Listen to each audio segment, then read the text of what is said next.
지인에게 가스라이팅을 당해 26억 원을 뜯긴 아이돌 가수가 화제이다. 이 가수는 신화 이민호입니다. 피해자 이민호는 총 26억 원을 20년치기 친하게 지낸 방송작가에게 가스라이팅 당해 돈을 갈취당했다. 유명 아이돌 그룹 출신 A씨에게 강제추행 사건에서 무혐의를 받게 해주겠다. 고소기어 26억 원을 가로챈 방송작가 B씨가 1심 재판에서 징역 9년을 선고받은 것으로 9일 전해졌다. 법원은 B씨가 26억 원을 A씨에게 돌려줘야 한다고도 판결했다. 이민우는 2019년 6월 29일 여성 2명이 강제추행 혐의로 신고를 당한 일이 7월 3일 기사를 통해 알려졌다. 피해 여성 중 한 명이 술자리가 끝난 새벽 6시 44분께 인근 지구대를 찾아가 특정 신체 부위를 추행당했으며 다른 피해 여성도 있다고 주장하며 신고했다. 이민우 측은 최근 지인들과 함께 포장마차 술자리에서 일어난 작은 오해로 발생한 해프닝이며 당사자 간 대화를 통해 모든 오해를 풀었다면서 강제추행 자체가 없었음에도 불구하고 강제추행으로 신고한 것에 대해서 신고 자체를 취하하기로 했다고 전했다.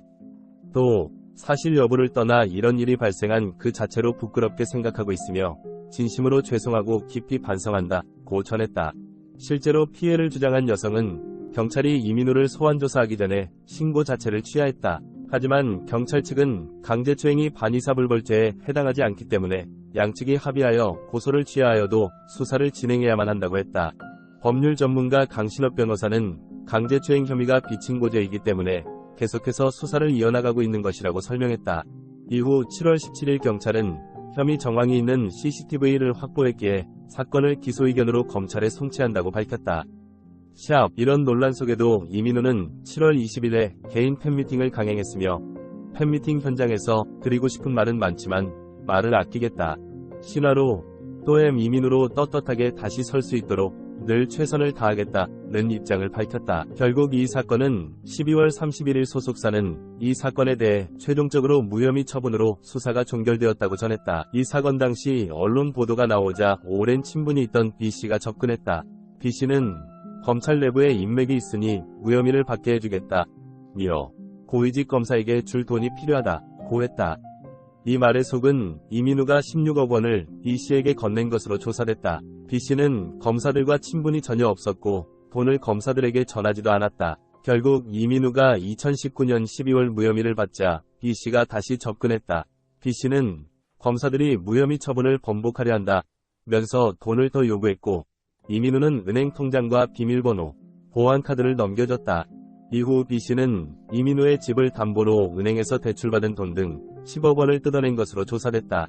또 이민우가 가지고 있던 금장 가방 등 명품 218점도 B씨가 받아갔다고 한다.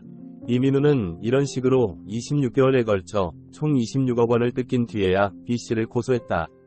작년 7월 검찰이 B씨를 사기와 변호사법 위반 혐의로 기소했다. 1심 재판에서 이민우는 정신적으로 힘든 상황에서 가스라이팅을 당해 전 재산을 넘겼다고 했다고 한다. 반면 B씨는 이민우에게 돈을 요구하거나 받은 적이 없고 통장 등도 승낙을 받아 관리해준 것이라며 혐의를 부인했다고 한다. 서울남부지법은 지난 1월 B씨에게 징역 9년을 선고했다. 그러면서 B씨는 26억 원을 이민우에게 지급하라고 판결했다. 형사소송에서 유죄를 선고할 때 그 범죄로 발생한 손해배상을 함께 결정하는 배상명령제도를 이용한 재판이었다. 이민우는 이 사건으로 평생 모아온 재산을 잃고 극심한 고통을 겪고 있다면서 B씨는 범행 방법이나 기간, 가로챈 금액을 보면 죄질이 매우 좋지 않은데도 범행 전부를 부인하며 전혀 반성하지 않고 있다고 했다. 1심 판결에 검찰과 B씨가 모두 항소해 서울고법에서 2심 재판이 진행되고 있다.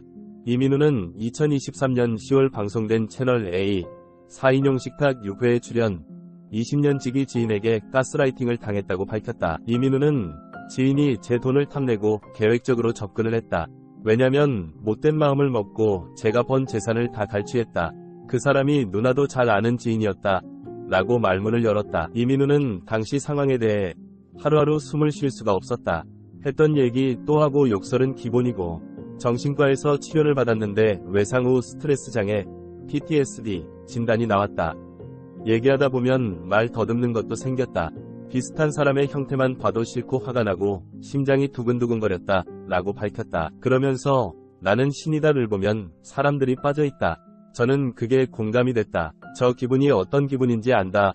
라며 그 사람이 갖고 있는 모든 상황이나 돈을 악랄하게 갈취하려는 상황에 빠져든 거다.